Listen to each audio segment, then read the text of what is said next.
All right, now let's get into another video where we are looking at what happens when we get 0 over 0 when we use direct sub. In this case, we got some nasty fraction over fraction situations going down. It's not so bad though. Let's check it out. All right, so first things first, as always, plug in that x value to see what we've got. So this would then be equal to, using direct sub, 1 over 1 plus 2 is equal to 3. Minus 1/3, that's existing there in the limit, all over 1 minus 1. I guess I'll write that there. And 1/3 minus 1/3, of course, is 0 over 0. Oh yeah, remember, if you get 0 over 0, we look further. So let's do it. You know you love doing that. So here we go.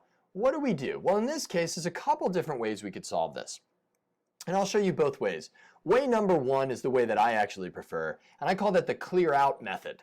So what we're going to do is we're going to look at the common denominator between these two fractions. That would be what factors this has and that has that they don't have in common, as well as what they do have in common, right? The common denominator. That would be x plus 2 and 3.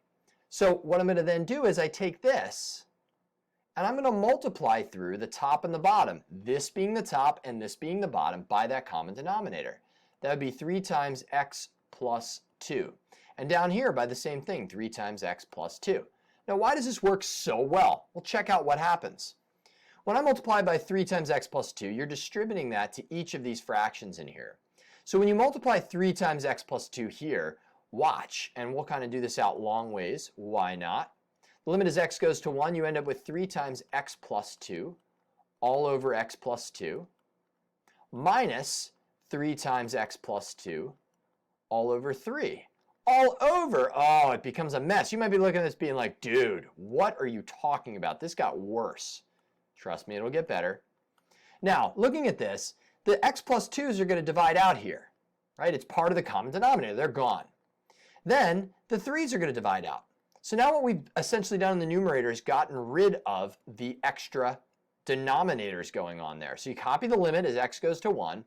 We now have 3 there minus x plus 2, that's in the entire quantity. Ah, sweet. All over, what do we have left down here? I'm going to put the 3 out front, that 3, times x minus 1, all times x plus 2. Now, before you go canceling out the 3's, that is not allowed in algebra. So let's go a little bit further. We can't plug in 1 yet. It's still going to give us 0 over 0. That's a bummer. So what are we going to do? Well, let's simplify the numerator. This would equal to the limit as x goes to 1 of 3 minus x plus 2 is going to be 3 minus 2 is 1 minus x all over 3 times x minus 1 times x plus 2. Almost done. So now 1 minus x, well, that's the same as x minus 1, but with a negative. So we factor out a negative 1. Ah, see what I did there? You see? We get 3 times x minus 1 times x plus 2. So the x minus 1's are going to divide out. That's sweet, leaving us with just 1 in the numerator. Now what we can do, finally, is evaluate in the 1, because we've gotten rid of the parts that will cause 0 over 0. So that's going to be equal to minus 1 in the numerator all over 3 times evaluating 1 in for x, 1 plus 2. And that's going to be negative 1 all over 3 times 3, or negative 1/9. And that is our limit.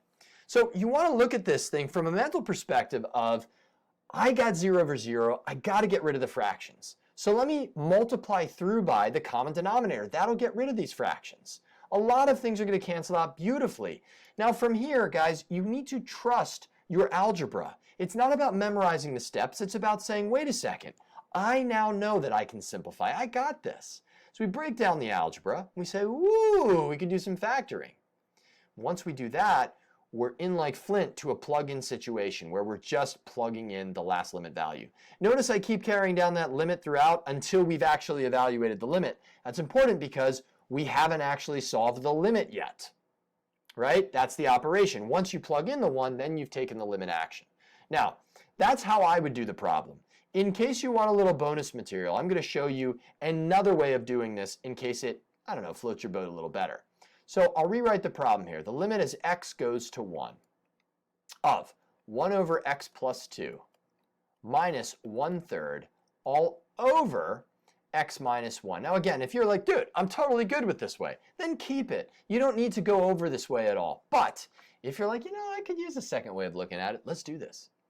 So the other way of doing this is just finding the common denominator of the numerator and adding those fractions. So we multiply this numerator by 3 and this denominator by 3 because that's the factor this fraction has that this doesn't. Using the same idea, I'm going to multiply the numerator by x plus 2 and the denominator by x plus 2. This establishes a common denominator of 3 times x plus 2, just like we had there. And we're going to simplify. So I get the limit as x goes to 1 of, we get 3 over, I'm going to keep it factored. There's no reason to multiply out that denominator because it's the numerators that are causing us this trouble that we want to join together. Minus x plus 2, because it's x plus 2 times 1, all over 3 times x plus 2. Ugh, that's all over x minus 1. This is why I don't love this way. You get too much complexity with the fractions.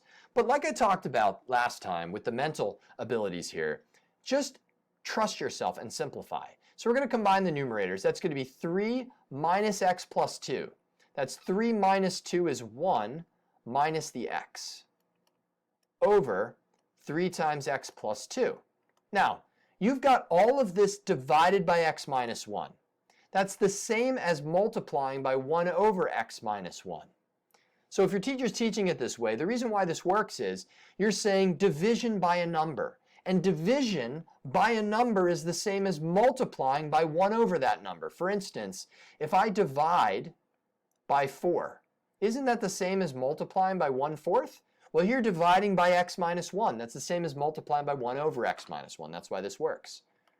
Then we get the limit as x goes to 1 of, we're going to factor out a negative 1 again so that we've got the common factors here and here, all over 3 times x plus 2. And that's going to be times, you get rid of this right here, that's going to be times, ooh, I don't love that dot being there. I'm going to change that up. 1 over x minus 1. The x minus 1's divide out. Ooh, that's what was causing the 0 over 0. Sweet. Limit as x goes to 1 of negative 1 times 1 is negative 1, all over 3 times x plus 2. Okay, so now, from here, what we're going to do is we're going to evaluate 1 into there. We'll get 1 plus 2.